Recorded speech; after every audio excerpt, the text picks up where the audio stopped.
राधे कृष्णा आप सभी को। माघ मास महात्म्य के कल के अध्याय में ब्राह्मण कन्याएं नरक का वर्णन बता रही हैं। अब आगे माघ महात्म्य अध्याय 27। सबसे पहले कन्याएं बताती हैं कि पापी जीव को मार्ग में क्या क्या यातनाएं दी जाती हैं।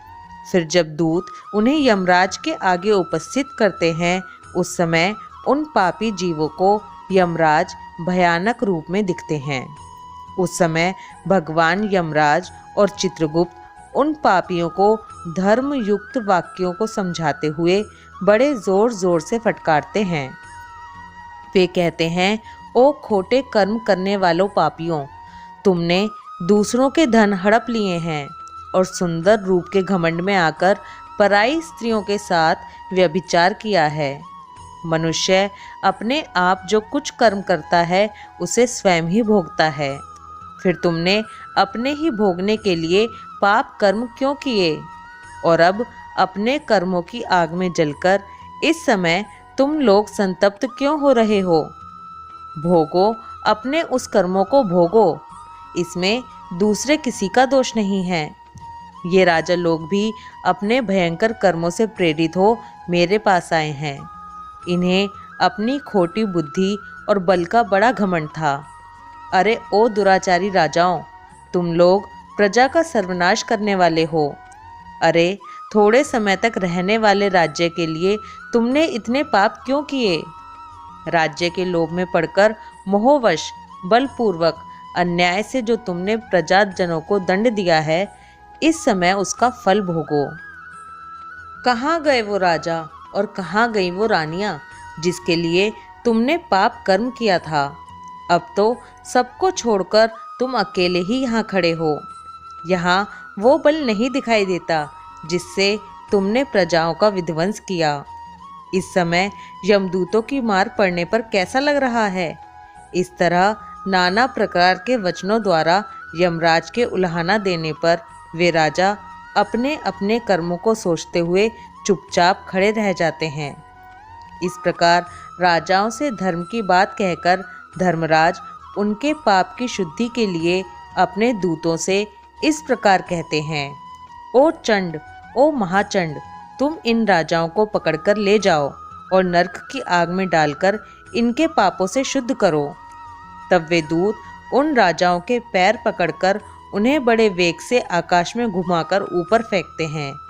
फिर पूरा बल लगाकर तपाई हुई शिला पर जोर से पटकते हैं। शिला पर गिरने से उनका शरीर चूर चूर हो जाता है। उसके बाद पाप की शुद्धि के लिए उन्हें नरक के समुद्र में डाल दिया जाता है। इस पृथ्वी के नीचे नरक की 28 कोटियां हैं। वे 7वें तल के अंत में भयंकर अंधकार के भीतर स्थित हैं। उनमें से पहली कोटि का नाम घोरा है, उसके नीचे सुघोरा की स्थिति है, तीसरी अति घोरा, चौथी महाघोरा और 5वीं कोटि घोर रूपा है। छठी का नाम तरल तारा, 7वीं का भयानक, 8वीं कालरात्रि और 9वीं का भयोत्कटा है। उसके नीचे 10वीं कोटि चंडा है, उसके भी नीचे महाचंडा है।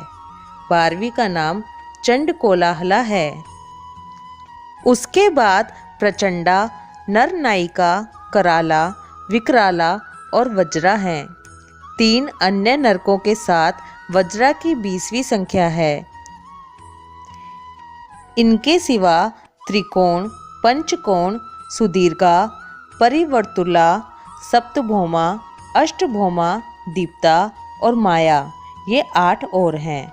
इस प्रकार नरक की कुल 28 कोटियां बताई गई हैं। अब इन कोटियों के 5-5 नायक हैं। जैसे पहला रौरव है, जहाँ देहधारी जीव रोते हैं। दूसरा महारौरव है, जिसकी पीड़ा से बड़े बड़े जीव भी बिलख बिलख कर रोते हैं। तीसरा तम, चौथा शीत और 5वां उष्ण है। ये प्रथम कोटि के 5 नायक माने गए हैं। इसी तरह अन्य कोटि के भी 5-5 नायक हैं। इस तरह कुल मिलाकर 140 नरक माने गए हैं। इन सब में पापी मनुष्य अपने अपने कर्मों के अनुसार डाले जाते हैं और जब तक भांति भांति की यातनाओं द्वारा उनके कर्मों का भोग समाप्त नहीं हो जाता तब तक वे उसी में पड़े रहते हैं। जैसे स्वर्ण आदि धातु जब तक उनकी मैल ना चली जाए तब तक आग में तपाए जाते हैं, इसी प्रकार पापी मनुष्य भी पाप क्षय होने तक नरकों की आग में शुद्ध किए जाते हैं। इस प्रकार कलेश सहकर जब वे प्राय शुद्ध हो जाते हैं तब शेष कर्मों के अनुसार पुनः इस पृथ्वी पर आकर जन्म ग्रहण करते हैं। माताओं, हमने यमलोक में इतना ही देखा है। वहाँ पापी को बड़ी भयानक यातनाएं दी जाती हैं। वहाँ ऐसे ऐसे नरक हैं जो ना कभी देखे गए थे और ना कभी सुने ही गए थे। वहाँ दी जाने वाली सभी यातनाओं को ना हम जान सकती हैं ना ही देख सकती हैं। इस पर माताएं बोली, बस इतना ही बहुत हुआ, अब और रहने दो। इन नरक यातनाओं को सुनकर हमारे सारे अंग शिथिल हो गए हैं, हृदय में भय छा गया है। तुम्हारी बातों को याद करने से ही मन सुध बुध खो रहा है। कन्याओं ने कहा, माताओं, इस परम पवित्र भारतवर्ष में जो हमें जन्म मिला है वह अत्यंत दुर्लभ है। इसमें भी हजार हजार जन्म लेने के बाद पुण्य राशि के संचय से ही जीव को मनुष्य योनि में जन्म पाता है। परंतु जो माघ स्नान में तत्पर रहने वाले हैं उनके लिए कुछ भी दुर्लभ नहीं है। उन्हें यहाँ ही परम मोक्ष मिल जाता है और भोग सामग्री भी सुलभ होती है। भारतवर्ष को कर्म भूमि कहा गया है। अन्य जितनी भूमियाँ हैं वे भोग भूमि मानी जाती हैं। यहाँ यति तपस्या और याजक यज्ञ करते हैं तथा यहीं पर लौकिक सुख के लिए श्रद्धा पूर्वक दान दिए जाते हैं। कितने ही धन्य पुरुष यही माघ स्नान करते तथा तपस्या करके अपने कर्मों के अनुसार ब्रह्म, इंद्र, देवता का पद प्राप्त करते हैं। यह भारतवर्ष सभी देशों में श्रेष्ठ माना गया है, क्योंकि यही मनुष्य धर्म तथा स्वर्ग और मोक्ष की सिद्धि कर सकते हैं। जिस जीव ने मानव जीवन पाकर भी अपनी आत्मा का कल्याण नहीं किया, वो मानव महामूर्ख है। कितने ही काल और योनियों के बाद जीव को मानव जीवन प्राप्त होता है। इसे पाकर ऐसा करना चाहिए जिससे कभी नरक में ना जाना पड़े।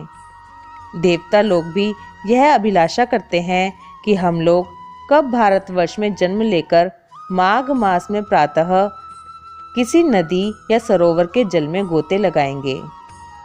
माघ महामहात्म 27वां अध्याय समाप्त। ओम नमो भगवते वासुदेवाय नमः। राधे कृष्णा।